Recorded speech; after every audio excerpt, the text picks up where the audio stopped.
Olá, Lancinalta, a coluna bate-pronta dá os pitacos da penúltima rodada do Brasileirão e há até chances de termos campeão. Todos os jogos valem alguma coisa. Vamos a ele?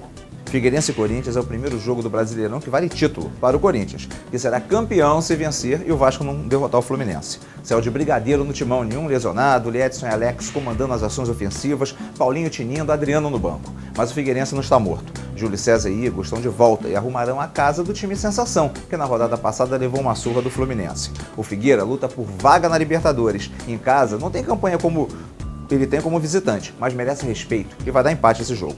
O Vasco e o Fluminense fazem um jogaço no Rio. O Vasco não tem Éder Luiz, que se machucou e só volta em 2012. Ele fará falta e Diego Souza começa no ataque. No Fluminense, time quase definido. Só uma dúvida no meio entre o Valência e o Diguinho. O Fred está tinindo. Aliás, o duelo Fred e Dedé promete muito. Equilíbrio total, mas esse jogo terá um vencedor. Até porque o Fluminense em campo nunca empata. Foram só 2 jogos em 36 rodadas. Em Macaé, o Flamengo, em queda livre numa crise danada, enfrenta o Internacional, que acordou nas últimas rodadas e vive o seu melhor momento.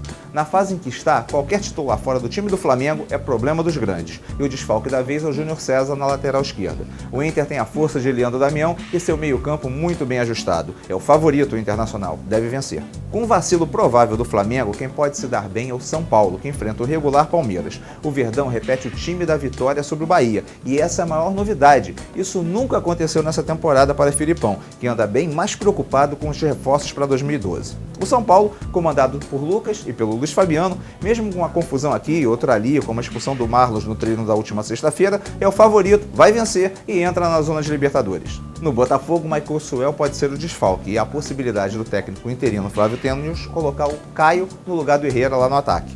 No Atlético Mineiro, a novidade é o lateral Carlos César jogando como um meia pela direita e o André como o único atacante nesse clássico em preto e branco entre o Botafogo e o Atlético Mineiro lá em Sete Lagoas. O Galo funcionou muito bem dessa forma, com Carlos César no meio de campo contra o Timão. Apesar de ter sido derrotado, jogou muito bem e eu acredito que o Galo vai vencer em casa essa partida. 2 jogos são importantes para a zona de rebaixamento. Em Uberlândia, o América enfrenta o Atlético Paranaense, num jogo em que a atração está no duelo do treinador Antônio Lopes, que é do Atlético, contra os jogadores do América. Por quê? O Lopes treinou o América e saiu muito mal do clube, e os jogadores dizem que ele menosprezou o time.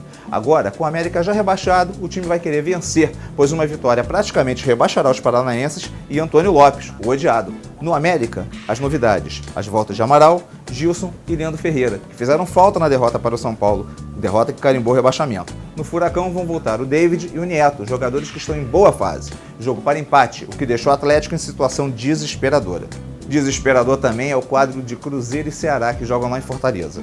Quem perder, rebaixamento quase certo. No Cruzeiro, tudo depende de um bom jogo do Montijo, como criador e finalizador, e do Fábio, paredão lá atrás, o goleirão. Leandro Guerreiro volta a ser volante, já que os zagueiros Naldo e Léo estão de volta. No Ceará, Fabrício está de volta após cumprir suspensão, mas o Felipe Azevedo, que fez os 3 gols na impressionante vitória do Ceará sobre o Grêmio, está suspenso. O Washington será o atacante. Pinta de empate. Já rebaixado, o Avaí encara o Curitiba, muito mais a fim de fazer testes do que qualquer outra coisa. 4 reservas terão oportunidades. Orlan, o Elton Felipe, a Cleison, Leandrinho, os brigões Lincoln e Diogo Orlando estão de fora. E a estrela solitária William, o atacante, vai tentar fazer alguma coisa. Mas é muito difícil. Em casa, o Curitiba é favorito. Não tem o William, que está suspenso, mas o Emerson está de volta e dá mais consistência ao time, que vence e vai seguir coladinho ali na zona de Libertadores. Na Vila Belmiro, não se sabe se o Muricy vai escalar o time do Santos com os titulares, nesse jogo contra o Bahia. A tendência é que entrem eles. Já o Bahia jogará fechadinho e se contenta com qualquer ponto.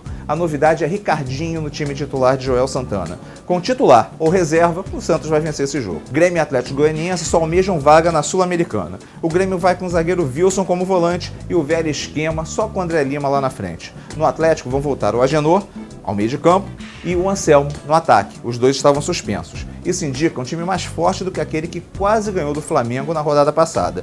Por isso eu acredito que o Atlético Goianiense pode surpreender e sair com um pontinho do Olímpico. Então, pessoal, pelos meus pitacos, a situação do rebaixamento vai seguir em aberto. E o Corinthians seguirá com chance de título, assim como o Vasco. Não vamos ter campeão. Na Libertadores, o São Paulo entra na zona.